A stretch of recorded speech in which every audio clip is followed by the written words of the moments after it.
মাননীয় প্রধান উপদেষ্টার সঙ্গে অতি গুরুত্বপূর্ণ কতগুলি বিষয় আলোচনা করেছি, যার বেশ কিছু পয়েন্টস আমার পূর্ববর্তী বক্তারা বলে গেছেন।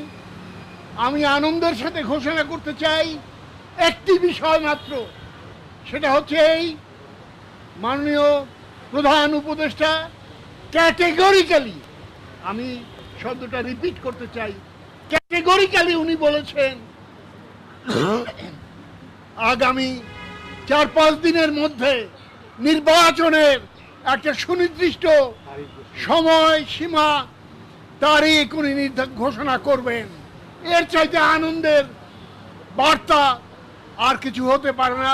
12 দলীয় জোটের পক্ষ থেকে জোটের সভাপতি মোস্তফা জামাল হায়দার এবং আমার সঙ্গী সাথী যারা, তাদের সকলের পক্ষ থেকে আপনাদেরকে জানাই আন্তরিক অভিনন্দন।